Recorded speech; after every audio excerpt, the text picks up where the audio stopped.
Hey there, everybody, welcome to Season 5, Episode 28 of the Hard Truth Inside the Football History podcast with me, Philip Ideson, and Darragh MacAnthony, the chairman and owner of Peterborough United. We're recording this midweek before the final games of the season. I'm needing anything I can find to distract me from the weekend. It helps that I have a big event next week that I think is helping, take the mind off things, but well, okay, another crazy week. So let's do it this way. I heard a really interesting one. Rory McIlroy watched the Masters. Like he was winning it, he was losing it, he choked it up, he's missing putts from 3 feet. He was doing what he's been doing the last few years. And I watched the cup final. We won the cup. I get back, I watch the Masters, and I'm rooting for Rory. And he's putting wedges from 60 yards into the water. He's got a wedge on. You finally get to the 18th. All he needs is a par. He puts a wedge middle of the fairway into the bunker. He fucks that up. He then misses a tiny putt to win the Masters. He's then gone into the playoff.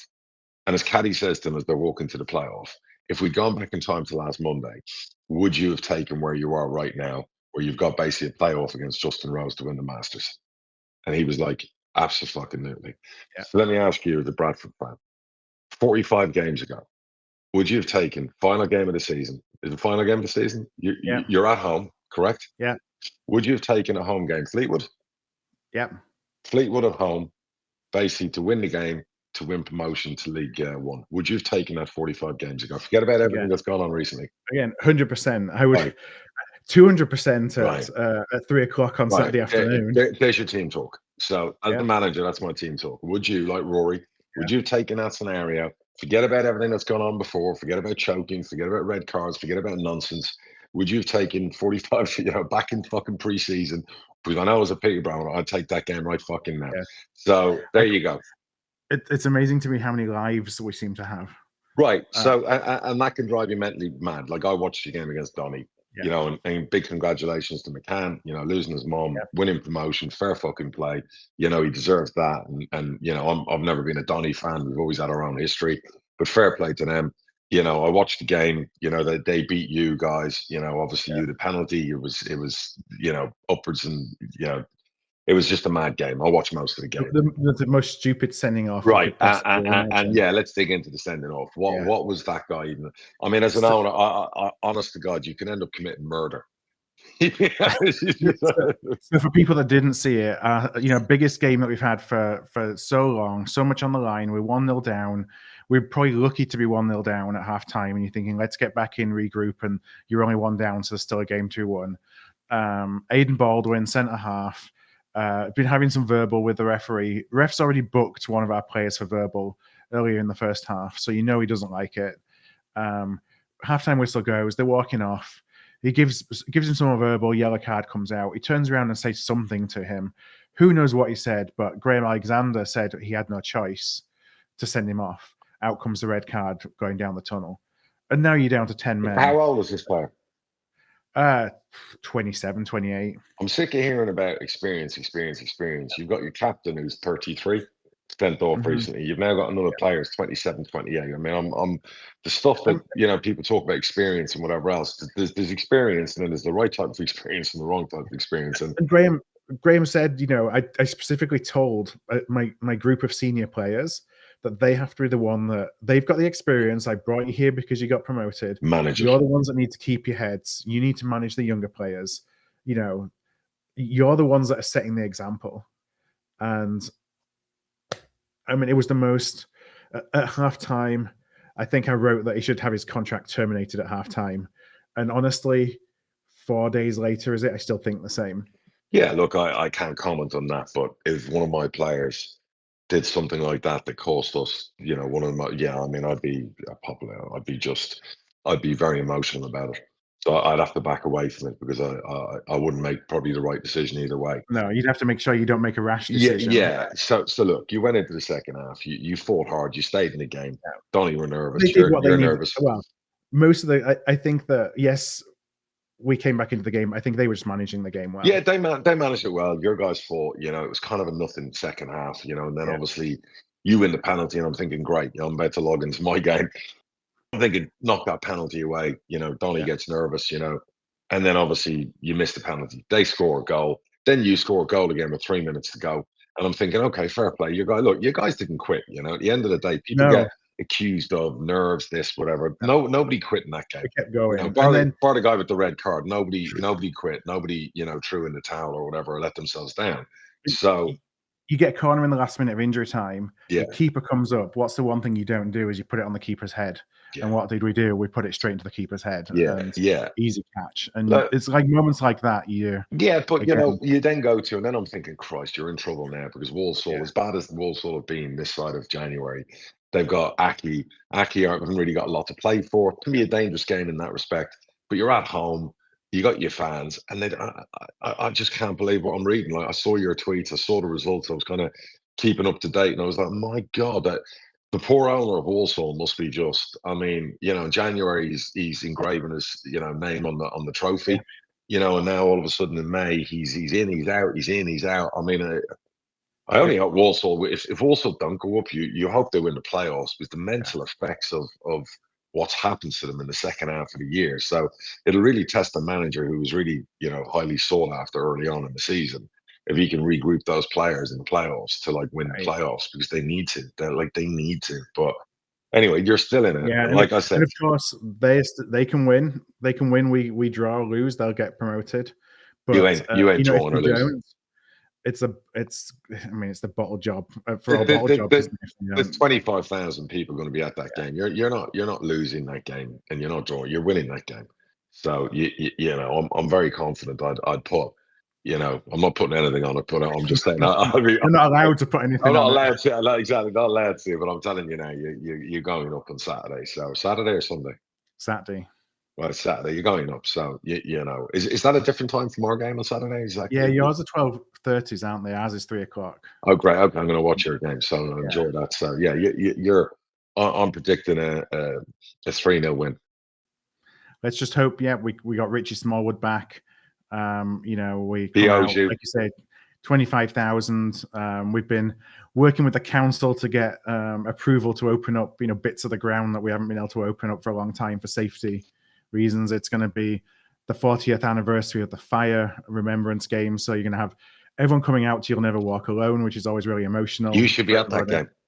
Yeah, if I didn't have this thing the 2 days afterwards in LA, I would be there for sure.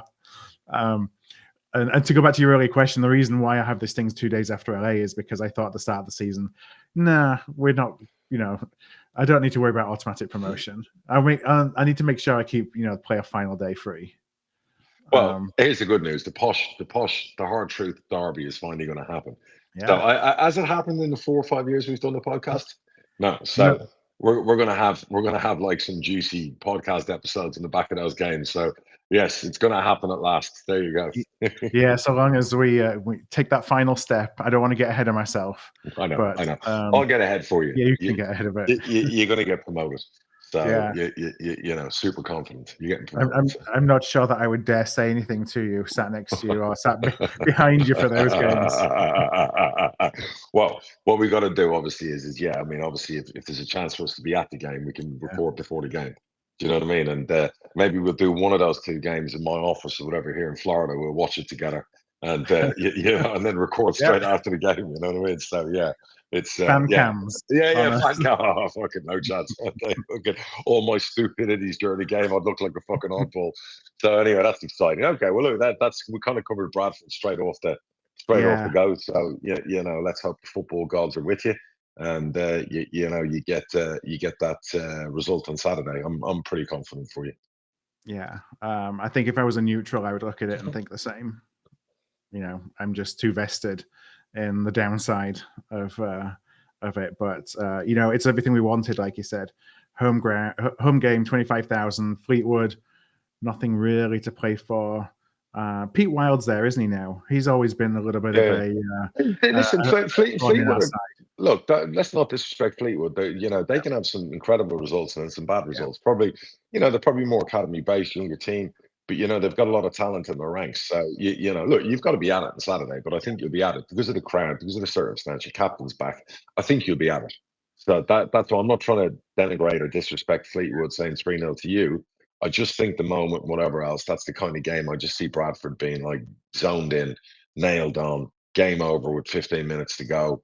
Serenaded by the crowd, knowing you're getting promoted. That's the kind of thing you want. And Yeah, so that's what I think will happen. I was telling my family on Sunday when we were watching the Liverpool games, like that needs to be us on Fantastic. that needs to be us on Saturday. Fantastic. And we'll talk about that in the pod, obviously. Yeah. But yeah, fantastic watching that.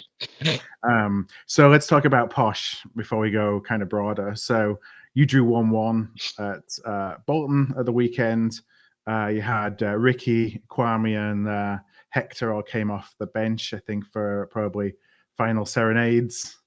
And you know, I'm pretty sure you're already looking at making plans for next season. Yeah, it was good because you got Will Blackmore. Will's been with us, since he was a kid. It's been stop start. He's had tragedy in his personal life and issues off the field. And we always knew he was a good goalie. So the manager has made a conscious decision to give him 3 games so that we can, because we had a meeting with all the staff and the goalie coach said, like, Will's up there as one of probably our best goalkeeper if he got a chance, potentially. And that's no disrespect to Jed, to anyone else. We're talking about for the future. So, Will's getting us 3 games. I thought he was excellent. He was pitch perfect and, he was very good. His distribution is the best. And with all due respect to all our goalies, his distribution is unbelievable. Could he do it a couple of inches? I'm sure his missus would say yes, but like all goalies, I like him, and it's just been stop start. So he needs now to start the engine and stake a claim.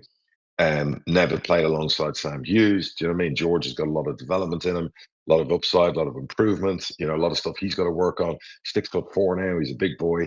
So a lot of work we've got to do there. Donna and Ryan played in central midfield. I thought Donna was exceptional. I've no idea how Swanee gave him a 6 in his match ratings. I don't know what game he was watching. He was pretty much involved in both the goals and that ended up as both penalties. It was Donna who got us going. Yeah. If you watch the first 70 minutes, it was argued he went a bit sideways and backwards. He's a young player playing in Archie's position in central midfield. He's like the quarterback. He even set up what should have been a goal. He put a ball over that Malik headed back across goal. Gustav missed like from 5 yards. There's a serious player in my opinion in Donna. Con Clark, it didn't come off for. Gustav, it didn't come off for. But I think they're going to get the next couple of games. We have a lot of belief, high belief in those players.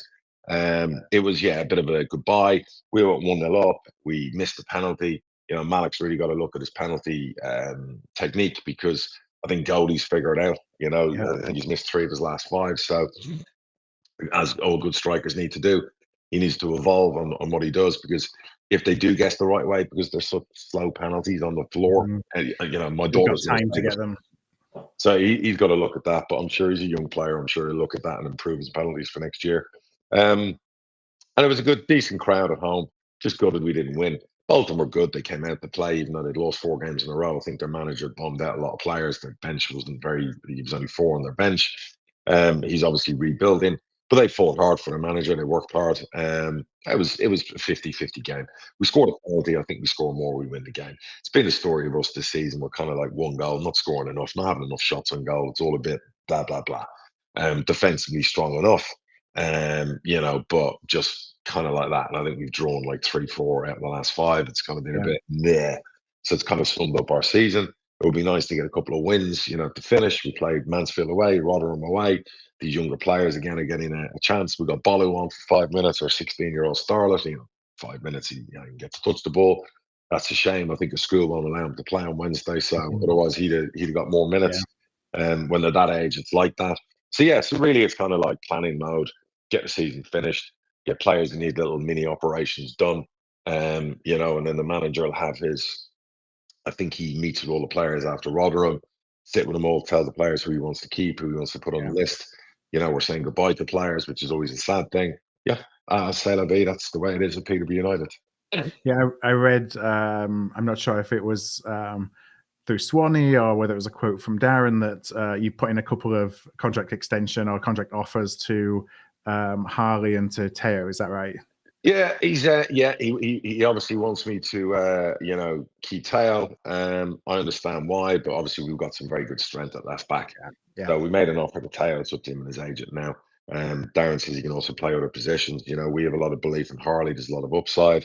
I think Harley's dad is a bit like, well, I want to see what happens if you sign Teo, but you shouldn't think like that. Harley's 19. We're not putting Harley out on loan. He's far too good to go out on loan. He's played all the top sides in League One. And I think he's got a great chance of being our left back for the future. But he's got a lot of work to do, a lot of improvements. A bit like JD, and I've been saying this to Harley's dad. You know, JD was wobbling about a contract a year ago, and I said to him and his agent and his parents, sign a contract, calm down your own situation. We don't like youngsters running down contracts and playing that kind of game when they're that young.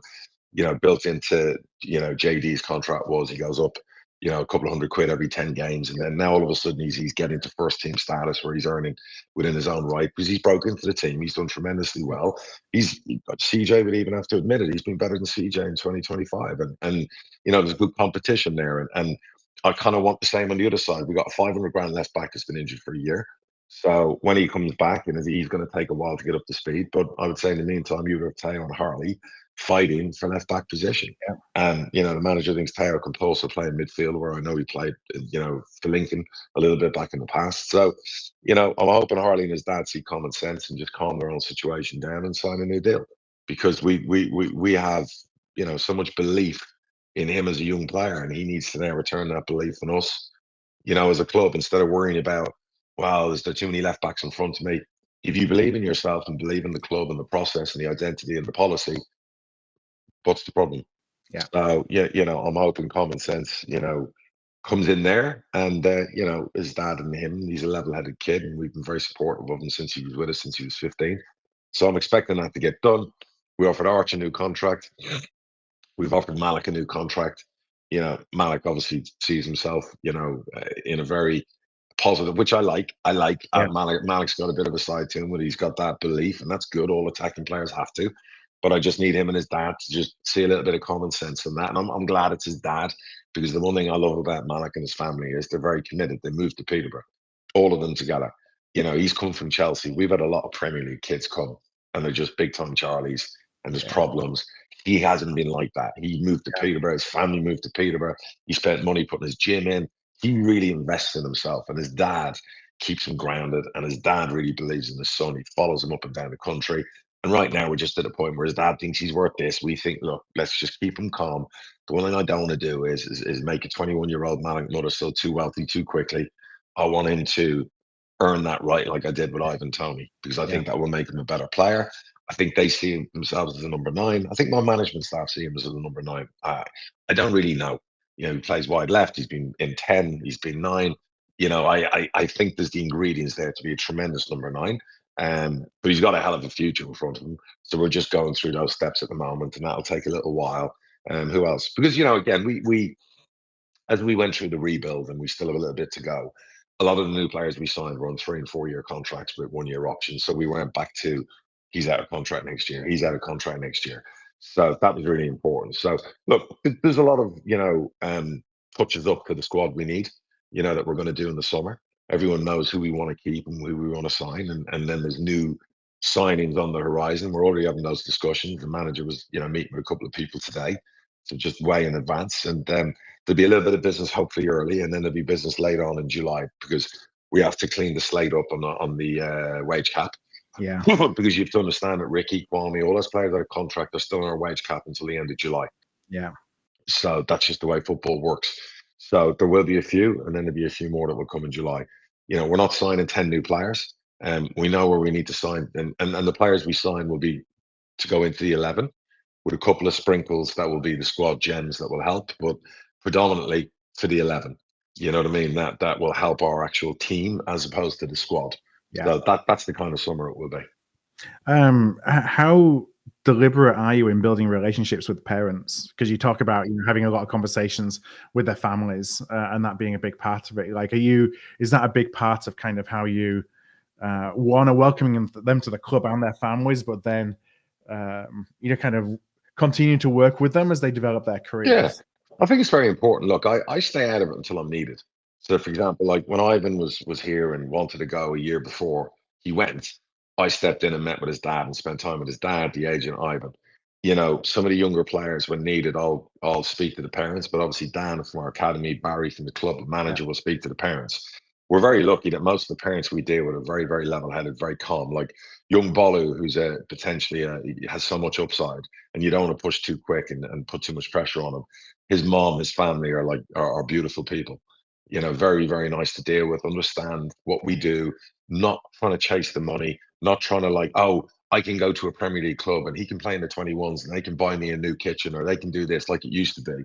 We've been fortunate to have a lot of good parents, if you get what I mean. Yeah. You know, you know, in fairness, Harley Mills, his dad is like, you know, ex-player.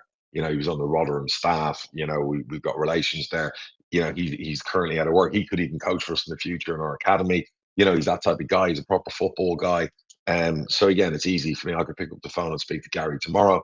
You know, Malik's dad's been dealing with Barry, and he met with the manager a few days ago. And again, if I had to, I'd go and sit with Malik and his dad and explain where I'm coming from about just keeping his feet on the floor and making sure he walks before he runs type thing. You know, when it comes to money, and it's not about me. You know, my job is, of course, to get value for our club, but more importantly, I can pay players money, certain money, but I have to be careful with their age. I've seen it too quickly before. You pay a player too young too much money, they lose the hunger, they lose the drive, they lose the desire.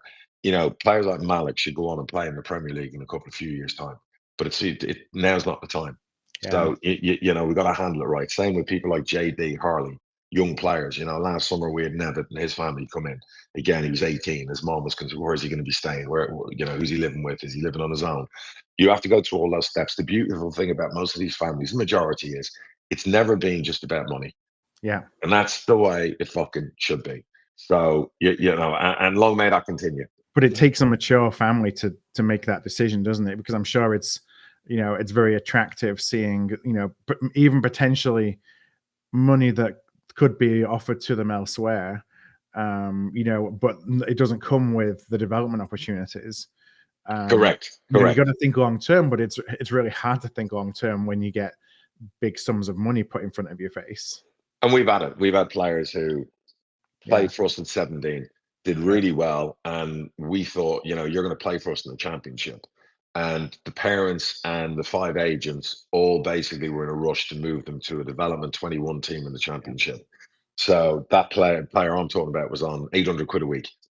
And if he played for us in the first team, he'd have got, you know, grand appearance, 500 quid appearance, 500 quid a goal. So if he's getting in amongst the squad, he's going to earn 6 figures a year. Not only that, his salary will go up incrementally every 10, 12 starts. So he's going to be, if he breaks in, he's going to be up there with the first team squad, and is, you know, and then he'll get a new deal after 30 starts, which is what I always do with our younger players. And that player decided instead to go and get 2.5 grand elsewhere instead of the money he was on with us, and basically was banged down on loan, had loads of issues, and ended up getting released. Yeah. So I'm telling you now, that player could have had massive upside, massive potential, but I knew we were worried about too soon, too fast money wise, having to change the player. And that's always a fear and a concern. And I repeat that story to lots of the young. I repeated that story to JD, to Harley, to these younger players, that I don't want you going down that rabbit hole where it's all about money too quick, big Jeeps, Mercedes, BMWs in the training grounds, you know, living the life bandango, and you ain't played 10 games for the first team. It can't be about that. So, you know, that's what I've always been about. I would love, and I don't think it would be allowed because of the PFA and work laws and Labour government, I would love cap on under 20s what they get paid in football, you know, where they will earn certain money with incentives, and maybe the incentive money is kept for them until they turn 21, 22. And so they don't have the money too quickly, too soon. And I just think it breeds better young men, better individuals, and better human beings. And, you know, that's not about me trying to save money for my club. That's about trying to bring great young men up in the world. It's like what I do with my own kids. You know, I've always said to my wife, if we can leave 3 great human beings here, we'll have done our job as parents. And even though I give my kids everything, you know, they're very humble, and, you know, they're very respectful. And if you met them, you'd understand why. Because not that I rule with an iron fist, but I reinforce that I didn't have what they had at 18 and 17 and 19. I wasn't driving brand new cars. I didn't have a credit card. I didn't have cash. I was working in bars. I was doing my modeling. I was doing, before you laugh, I was doing lots of jobs and work when I lived in Marbella. You know what I mean? Like, you know, gone out with wealthy fucking older women, whatever it needed. You know, I did when I was younger because I just didn't have that. So, you know, it made me hungrier, you know. You have the drive and the motivation, don't you? Yeah, exactly. And I want my kids to have that. So everything I do for my kids is incentive based. You know, like my son's finishing college. I said, if you hit a GPA for the first year in college, I'm going to do this for you. Same with my daughter. If you graduate with this, I'm going to do this for you in the summer. I'm going to do that. I always incentivize everything, so it keeps them like lean and mean. I think it's important. Yeah, and if you don't, we're going to send you to Oh, non-league. no. They know. Like, my son got a speeding ticket, recently in Alabama where he goes to college. Yeah. And I was in England, and his mom rang me and was like, we'd already told him he was at some sculpture festival because he's doing sculpture. And he was driving home and it was getting dark. And we'd already messaged him it was a 100-mile drive. Take it easy, be careful on the highways. So I was raging. So I rang him and I said, so you got a speeding fine? And he was kind of flippant in his response. So I basically just said, look, let me just explain to you. It's not you I'm just concerned about. It's what you could do to someone else. And at your age, doing that to another human because of your reckless nonsense. And I just said, that attitude doesn't cut it with me. And I said, if you have that attitude again, within an hour, I'll have someone knock on your door and take your car keys and you won't have your car for 3 months. So lose the fucking attitude. So, yeah, young people can be young people. So it is what it is, So anyway, enough about me. Well, let's go, before we go into the Premier League, let's just touch on the EFL Awards. So the EFL Awards were of the weekend. I'm not sure if they were Saturday night, Sunday night.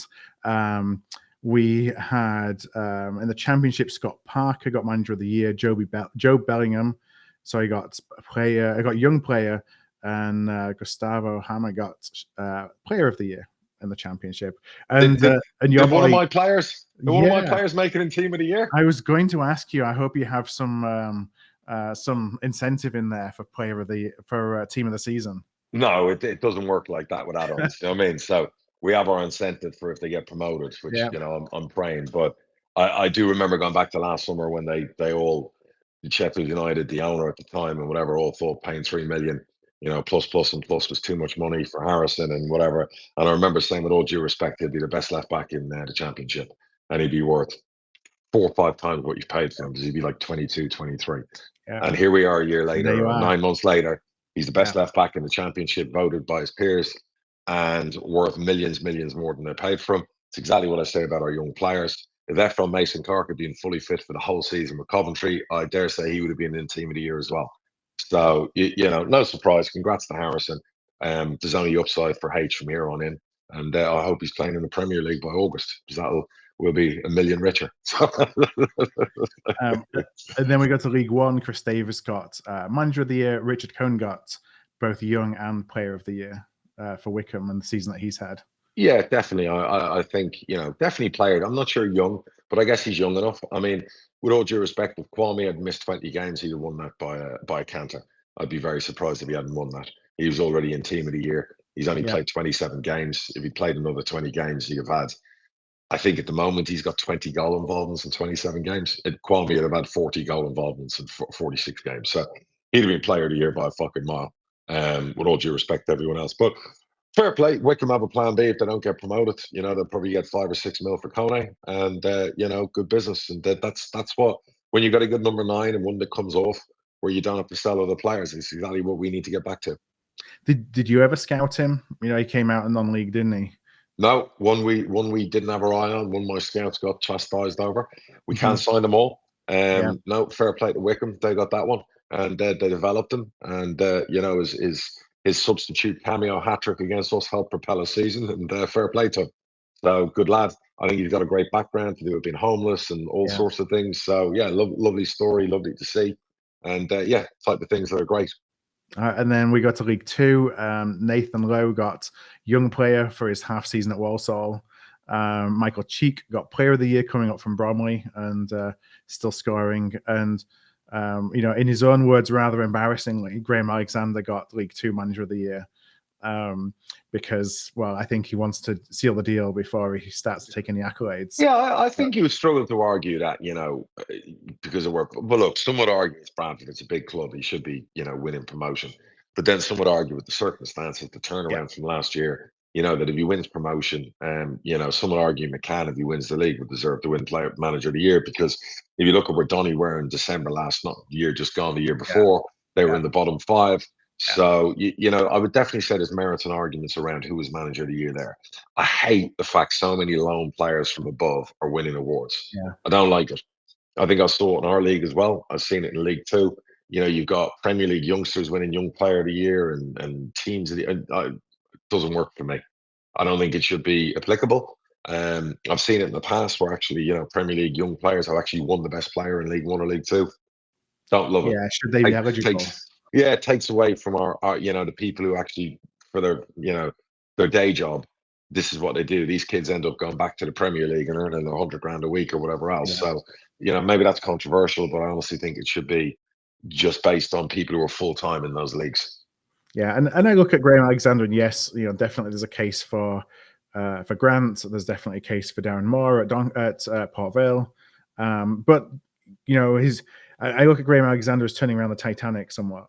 Regardless of what happens, is that this is a big old ship that has been hard to turn around, and a lot of managers have tried and not really got close to where he has. Which I was a skeptic when we brought him in, and I think that we've all warmed to him. Just got to do one more game, get the win. Then he can obviously put that alongside his nice manager of the year title. So that would be lovely. So yeah, and it was nice to see Baz giving him the trophy. I saw. Yeah, exactly. He doesn't miss the awards. He doesn't miss the awards, dude. That's for sure. So yeah, I think Warner got a special achievement award. Congrats to him. Yeah, I don't really go to those events. I went to one years ago with McCann. And it was really funny. Fergie had just got promoted with Donny and was drunk, and I was really jealous at the time. Like, oh my god, a promotion! I'm sat there. I think we'd finished 10th or 11th. So yeah, I stay away from those awards. Dude, last year, obviously, we pretty much won all the main League One ones with Young Player of the Year, and then 3 in the Team of the Year. So it's on my objectives and targets list when I met with the staff last week. That one of them was we return to winning all the main awards, including Golden Boots again in League One next year. So yeah. It's definitely made me hungrier for that. All right, well, let's come back to Liverpool then. I think for neutrals, many neutrals will have enjoyed it. I certainly enjoyed them winning the league. Whether I'm a neutral or not, they were always my Premier League team as a kid. But I always went with Bradford over my mum's team over my dad's team. Very good. And my 9-year-old is obsessed Liverpool fan. Good. So who's wearing his shirt? Well, he's full kit to school today. I love it. But, I mean, it was to see Liverpool win at Anfield with the fans there after last time. Tremendous. Tremendous. It was great to see. It's the way you want to do it. You want to do it. Yeah. You don't want to, Palace getting a result against Arsenal, which means you're champions. You want it done where you watch what I watched. It was great to watch. They dominated and battered Tottenham. The fans are serenading them with 10 minutes to go. The game's over. There's no jeopardy. Everyone's on the pitch. Massive congrats to Arne Slot and his staff and the team. They were nobody's favourites to win the title this year. Mm-hmm. For him to come in his first season, achieve that. What did he sign? He signs journeyman winger with injury issues from Italy for 11 million. It's hardly played. They spent 28 million, I think, on a goalkeeper that's on loan. He basically took the same squad that was fatigued and ran out of steam at the end of Jurgen's last season and basically went and won the title. And I'm not sure that happens. I love Jurgen Klopp, but I'm not sure that happens this year under Jurgen Klopp. So, massive congratulations. I think, he's got work to do in the summer. I think he needs the backing. And congratulations to the ownership, because no matter what the fans want to throw at them, they went into the Red Sox. They won first World Series in, I think it was 50 years, multiple titles. They went into Liverpool. Liverpool hadn't won a title for 20 odd years, and they've delivered 2 titles. And some would argue why Klopp was there, they didn't invest enough and they could have won more titles. But I'm not sure you can get higher than, was it 98 or 99 points a couple of times with Man City pipping them, no matter who you sign. So, they brought success, and now they have to back this manager. They're going to need 5-6 new good signings in the summer. They ain't spent for a couple of windows, so now's the time. And Liverpool could dominate with the right signings. They could be up there as Man City are rebuilding, as Arsenal are still promising the next title.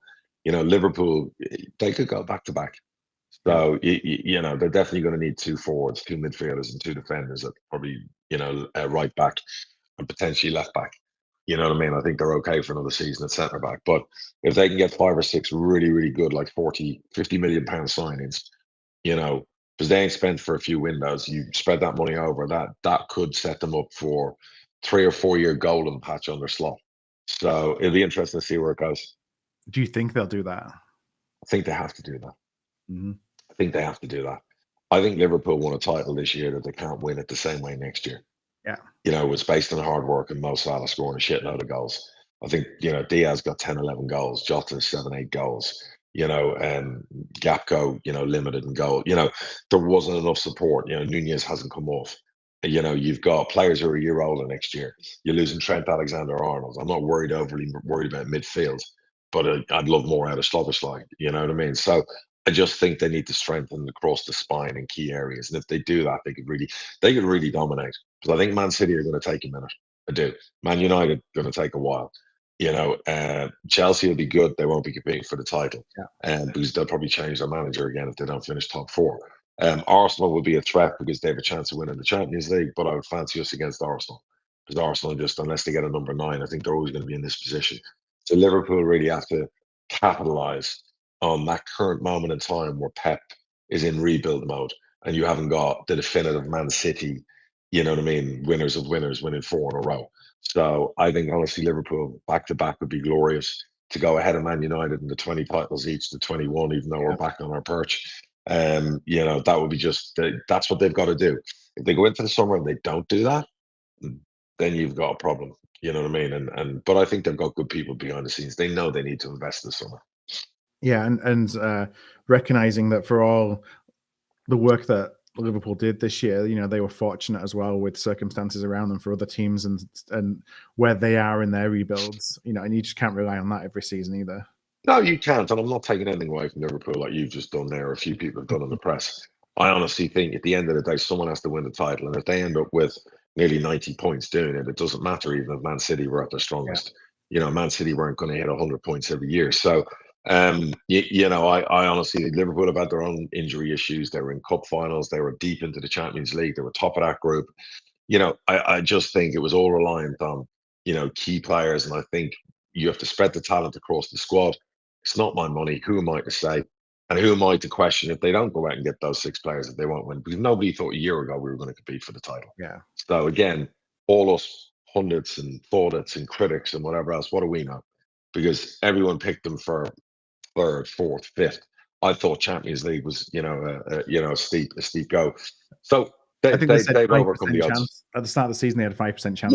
Yeah, 100%. Nobody thought Man City would dip that much, but I always thought it was going to be Man City or Arsenal. I thought Liverpool would have to vie for the Champions League, and it was going to be stronger for the Champions League, which I was right about. And I never knew they were going to get to the stage where they'd run away with the title and finish up 4 games to go as champions. So I'll take it again next year, please, Bob. Now, Man United and Spurs, obviously they're both in the Europa finals. Shocking. Do they, if one of them, or obviously both of them can't win that. If not winning the Europa League, therefore not being in Europe, is that going to extend the decline because of the lack of money coming into the club through Europe? Because I know that's happened sometimes when you fall out of Europe and all of a sudden, that's a big chunk of revenue that's gone. I mean, Spurs have just massively underachieved. I mean, when you look at, I think their net spend over it was like top 6 the last 5-6 years. So they've massively underachieved. So I don't know what's happened there with Ange and Spurs. Man United have been underachieving for years. They've really backed this new guy. It'll be interesting to see. Like I said, the pressure will be on him come October.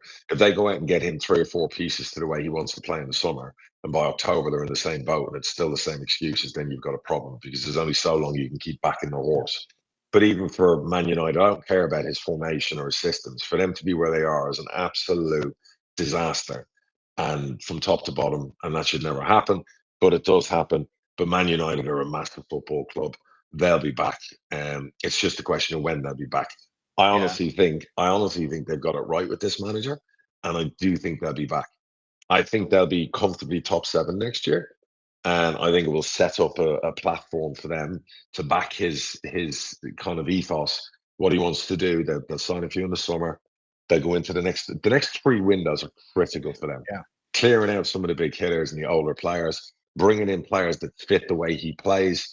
Critical. If they get it right, Man United are back. There's no doubt about it. That's what I'm saying. Like, now is Liverpool is the time, the next 2 or 3 seasons, to like may hay when his sun shines and just go and do the business, because Chelsea will be a force again. City will be a massive force. United will finally come back.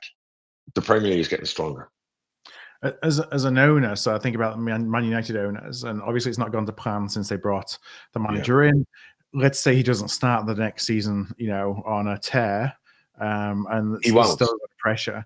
Like, how do you kind of be the level head above it all that doesn't take action and say, okay, this isn't going to work. I want to change again, and kind of, trust the process, so to speak. So you look at it in periods, don't you? So you would go, right, we're bringing him in 3-4. He's going to need 4 or 5 players in the summer that fit what he wants to do. His spine of his team. That's not squad. That's his team. Yeah. He needs 4 or 5 to go into his team. So then you go through that first period from August to January. Are there signs of progress? Does the formation work? Does the style of play look good? Are the home fans happy with the endeavour and what they're seeing? And I would imagine United would be top 10 in that period. Then you into January and go, right, he's still part of, he needs 3 windows. So now in January, you get him another piece. Then we go to the summer and we get him the final 2 or 3 pieces. And then you're done. You've got your 3 windows, you've got your rebuild. Now it's go time. So I would imagine they're going to say to him next year, top 6, Europe, UEFA Cup, whatever. And the following year's got to be Champions League and competing at the top. So that's the way they're going to look at it. I don't think they'll wobble even if they're 10th or 11th in November. I think it'll play. He's a really competent manager. I do like him. I think he's definitely got something about him. So it'll be interesting to see it play out. All right, let's just go across all the action for the rest of the leagues, which everything's coming to a. Well, we didn't congratulate Wrexham, so we congratulate Wrexham on their historic, back-to-back promotion. You got to give congrats to everyone who wins promotions, so to the players, to the staff, and the fans at Wrexham. Well done. Obviously. And at the end of the day, they've done it through generating income. I mean, it's not, they've been smart and they've obviously got network. Yeah. Look, Wrexham fans have taken it like big time. Yeah. But they don't give a toss. At the end of the day, they're a championship football club now. Yeah. Now the interesting stuff starts. Now it starts where, now you're competing with the big dogs. Yeah, now you're 10xing what you need to succeed. Right. So now you're not favourites to win promotion like you were this year. Now it's going to be you're in amongst some massive clubs. You've got Stoke struggling down near the bottom of the championship, who are outspending Wrexham probably 3-1. So now let's see. Now the challenge for Wrexham is what happens in the champ. So look, well done to their fans. They get a lot of criticism, a lot of derisory stuff thrown at them. Hollywood FC, Disney FC, whatever. But they won the promotion. They deserve the promotion. I always said it. I thought Birmingham, Wrexham. I was surprised that they thumped Charlton. I really fancied Charlton to go there. I thought there was wobbles going on, but no, fair play. Happy Jack Marriott, one of my ex-players, got another promotion on his CV. The other thing I didn't mention as well, and it would be remiss of me not to mention, I had a really, really good interest in Zoom call yesterday about our branding. So, I was on with the branding guy for the first time, and I was on with our CEO, our marketing, team, commercial with Alex on the call. And that kind of blew my mind yesterday. But as you know, I was kind of like cynical about the whole thing. But they gave me a bit of a big reveal. And I was pleasantly very excited by it all. So yeah, I've always said, like, I'm letting it play out. I let it play out. I have the veto on anything. But I understand where they're going. I understand, and I've promised, because obviously I know you're a little bit of a cynic in one way or another, but you're still open to things in there. Yeah, I said, we'll get him on with you so Yeah. that you can really dig into him. You know what I mean? He was an interesting guy. And obviously I spoke about previous clubs where I think they fucked up and it hasn't gone well. I mean, they did it with us. I think his best work is our thing. Yeah. I honestly do. And that's going to get rolled out to our fans in the coming months. This is like 16 months away. But I was really intrigued and really liked it. First, I was like, fuck. But it was other designs and they were leading me up to the final design kind of thing. And then it was like alongside each other, which I wanted to see. And I was like, I get it now. I get it. Because I look at the Premier League and I look at the big clubs and how they've evolved their logo, their branding, where, Liverpool as an example, and I see it and whatever. I'm like, I get it. This is the world we're living in now. It's tech driven, everything's online and whatever else, the visuals. You can't be, I'm a bit of a traditionalist and a modernist. It's not that I'm against change. It takes me a while to get there with change. So I can sympathize with the fans who don't want anything to happen. But I can also side with the fans who are like, well, we got to kind of move into the 21st century, which is what my staff keep telling me I need to do. And they're absolutely right, because our biggest batch of fans are all born this side of the 2000s. Yeah. But you still don't want to take away from the fans that mean so much to you, that have been around 60, 70, 80 years. So he's found a perfect blend there. Dare I say, I like it a lot. So interesting, So No, I said we'll get him on. We'll get him on with you, in a couple of months' time. We'll have him on, and then you can jostle with him and spar with him and whatever else. It's all good. To be honest, when we did ours, I mean, that was my experience. Advice for what it was worth, internally, was just do it. Because people are not, you as long as you're doing it for the right reasons, no one is going to be happy with. you're not going to get everybody happy with what you do, because it's just different, and people don't like change, and they'll find all kind of reasons why they think it looks crap and all these things. But if you're doing it for the right reasons, then you can question it too much, and you talk yourself out of it. Correct. And the reasons are the right reasons. Look, my commercial team are the best in the info. Yeah. And they laid out the pathway for me the next 3, 4, 5 years, for us branding wise, and what we need to do and how we need to change things and how we need to up things and, basically modernize. And, we're going to go international. And I'm going to open academies outside of the UK. If we have to do all those things, branding has to play a big part in that. Yeah. And you can't be stuck in your wallowing in cement with your feet forever. Yeah. As much as I'll be like, oh, don't change anything and don't do this and don't do that. And and then I looked at them, well, I evolve and change our policies all the time as a team. We've changed over 20 years. We're not a 4-4-2 football team that when we first came in and, I first bought the football club, things evolve and change. So why wouldn't, if football and formations and players and policies evolve, why can't your brand change as well? So very, very interesting. Really, really liked what I saw. I wasn't expecting to. I think there was a collective silence and gulp while they were waiting for my reaction. And, and then probably relief, when I was like, I actually really, really like this. And I was like, put it up there in the screen, like, before and after. And, so anyway, it's exciting. So what's the timing? I think they're rolling out a lot more stuff. Like I got an email off Clive yesterday from marketing. They're rolling out, they're doing a lot more meetings. They're doing a lot more fan-friendly meetings. There's going to be more presentations. I told them to reveal it to the fans. They were like, well, we'll get there, not straight away. So they're going to have a few consultations. They're going to, ban the phones from the consultations to show people, you know what I mean, and whatever. And I think I thought the timing was quicker, but it's apparently 16 months. So there's quite a process to go through. I mean, you're already designing next year's shirts. Well, yeah, because I kind of said to Alex, I was like, could you get this on our shirts for like July? And Alex was like, no, they're done. You got a year lead time. Yeah. So that's fair enough. So no, I was really pleasantly surprised. So yeah, and before people start panicking, relax. We always said this is in hand with the fans, consultation. Whether we decide to do it, we don't do it. I really like it. I think most people will. I think, yes, the real hardcore traditionalists won't want to change anything, but even deep down, if they look in the mirror, they have to understand, times are changing, and we have to modernize and we have to be up with current times. And the way football's going, and if you look at all the big clubs, if you look at the international brandization of clubs and the changes of their logos for the biggest clubs in the world, if it's, good enough, and our industry, I've always said it's $1 trillion industry, we either stand still or we start moving. And we have to start moving. And we, as a smaller club with a smaller fan base, we need every advantage we can get. So what we can't do is we can't always be frightened of making the tough decisions. And I've never been frightened of making tough decisions on the actual first team and the policy. So I can't be off the pitch. So that's all I'll say on it. All right, well, a blue bantam on your shirt is going to look great. So let's go to the Championship. And obviously Leeds and Burnley both promoted. The race there is for the playoffs and obviously for relegation. So in the playoffs, you've got 2 or 3 points difference between 9th and 5th. So you got Bristol City, Coventry, Millwall, Blackburn, Middlesbrough. Ends at Middlesbrough, all still in with a bit of a chance for. I need Sheffield United. I need Coventry to win and go above Bristol. Yeah. I need Coventry in 5th, Sheffield United 3rd. I need both of them. The football gods are listening for a change. I need both of those teams to meet in the final. So then I have a guaranteed payday. So knowing my fucking luck, they're both losing their semi-finals, and fucking that won't happen. But that's what I need. So.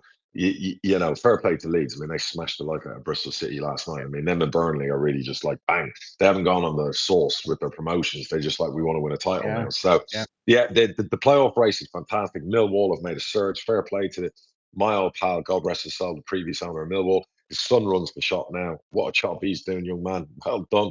They're right on the periphery, the playoffs. So that kid's like taking his dad's, legacy, and he's about to like supercharge it. So Millwall are back in business, and they've got a chance. Blackburn have come out of nowhere, having a shit. We were talking about Blackburn a few weeks ago. 4 wins on the spin now. Yeah, bang, bang, bang, bang, bang, fair fucking play. And Middlesbrough obviously have been, going the other way, so they've got a chance. Coventry are playing them. What a game that is. And then the relegation fight. Fuck yeah, I mean, that's got to be one of the best relegation fights, I think, in modern football. When you see what Luton have done, Luton have won 4 in a row. Three in a row. Yeah, 3 in a row, Yeah. suddenly out of it, so, Preston have suddenly dropped down Yeah, I into mean, there. Preston, we talked Jesus. only a week or two ago, we were saying, yeah, Preston look like they're safe. And Wow. they've lost their last 4. And Wow. now they're only 1 point. So, I mean, basically, Cardiff got relegated first. Plymouth, with all the best will in the world, are down. They're down with the goal difference. Yeah. But now you've got 1, 2, 3, 4, 5 teams within 2 points of each other. I mean, The last time it was like that was when we got relegated on 55 fucking points. And I think we were like 4 teams clear, going into that final game and fucking drop down 4 teams into that. Let me tell you, any team up there, you're going to be shitting your pants on fucking the final day. Like shitting your jock. I mean, like, you've no idea. And on form, Preston are the ones that probably got to worry the most. Which I don't want them to go down because they've got Paul Heckingbottom and Stuart McCall as their number 1 and 2 ex-Bradford boys. But it's, I mean, Luton looked dead and buried. Now they won, like we say, 3 on the spin. Fair Get play. themselves out of it. So it's going to be an interesting afternoon. Who do they all play? Give me the run out for the relegation teams. So let's see who we've got. We've got Bristol City versus Preston. Derby versus Stoke. We have Plymouth versus Leeds. Irrelevant. Portsmouth versus Hull. And West Brom versus Luton. West Brom got nothing to play for. They just sacked their manager as well, didn't they? Yeah, I think 3rd time or whatever. Shit. It's going to be, this is the beauty of our pyramid. It's going to be a magnificent weekend. Some great jeopardy in both sides of the tables. I don't think, is League One, I think it's Reading and Leyton Orient are fighting for the final spot. Let's see. So, you've got, it is Leyton Orient in 6th, Reading in 7th, both on 75 points. So we have, let me see if I can quickly find that. Huddersfield versus Leyton Orient and Reading versus Barnsley. So you probably would side with Reading over those. Huddersfield haven't won since the old king died, unfortunately for them. But is that at Huddersfield? Yes. They'll want to impress their crowd and they want something to go into the off season with. That'll be interesting. I mean, well done for Leyton Orient getting into the playoffs. Being at this stage of the season there. Magnificent job. What Richie's done there, magnificent job. But you also have to give props to Reading. Oh, absolutely. I mean, Reading haven't been able to sign a player since the old king died. I mean, and they're playing with youngsters. They lost their best player in January. I mean, fucking, let's give them proper props. I mean, fucking, I get what you're saying about Orient, but the Reading story is almost like, Jesus, if they end up winning the playoffs, it's a fairy tale. They lost their fucking manager. Is there anyone? I think the relegation's done, isn't it? Is there anyone down there? Yeah, and so, if Manager of the Year hadn't been voted on in February, then Gary Boyer would have been a good candidate. Exactly. I mean, he's worked surprisingly because we had him in the past. I think when they signed him, I was like, he's the nicest man in football, but I'm not sure if he's the man for the job there. And what a wonderful job he's done to turn what looks like a completely lost hope. So is it finished? What's that? Is the relegation battle finished in League One? Yeah, I mean, it's Burton are 3 points above Crawley and Crawley 21st. They've got a 12 goal difference, positive goal difference on them. Burton also play midweek as well, so they got 2. Yeah, they're playing tonight. Aren't they playing tonight? So, it wouldn't surprise me. We're all playing tomorrow. We're all playing tomorrow, I think, Burton. So basically, there's you need a 12-goal swing in 2 games. Burton to lose both games, Crawley to win both games. Well, Crawley have only got 1 left. So Crawley have to win the 1, and Burton have to lose both, and they have a 12, well, really a net 13 swing between those games. So that's not happening. So, that's interesting. Okay. I mean, I feel for Crawley because there's no doubt if their manager had come back earlier, they'd have stayed up. If they can keep a lot of what they've got in the building, I would fancy Crawley to win promotion next year by a canter. So, I like their owners. I like the club. So I would hope they, come back strong. And I think they can do it next year in League Two. And Bristol Rovers really the one that have just kept sliding and sliding and sliding. Yeah. I mean, you think back to that game when you played them that was on TV and, what may have been after that. You obviously took some, went on a run. They didn't. We were dead and buried after that. Everyone thought, Yeah. our fans thought we were done. The fact that we went there and we were so lackluster. I think we lost 3-0 or 3-1, whatever. Yeah, it was awful, wasn't it? We were shit. And I think our fans, with the best will in the world, thought, okay, that's it, we're done. Mhm. So you can never count little old posh out. So So anyway, so let's say this. Let's wish everyone the best of luck this weekend and what's going to be a manic weekend of football. But that's what we all love. We all love it coming to these days where everything's on the line, and we're glued to either going to games or glued to the TV. 100%, 100%. And I want us to be in that promotion running next year. You know what I mean? With like something on the line. So it's been a very, very shitty year. So let's not have that again. Well, hopefully we'll be able to come back next week, and either you'll be needing to lift the spirits or help me celebrate. No. In our world, you get a second bite of the cherry if it doesn't go to plan this week. Yeah. So don't panic, Pike. Okay. I think it will go to plan. 3-0, 10 minutes to go. You can text me. The coronation starts at Valley Parade. Right. So good luck to the Bradford fans. Good luck to everyone out there. And hopefully you will get what you need this weekend. All right. Well, we'll be back again soon. Thanks again, everybody, for joining as always. Thank you, Darragh, as always, too. And we'll talk to you all again soon. Thanks, everybody.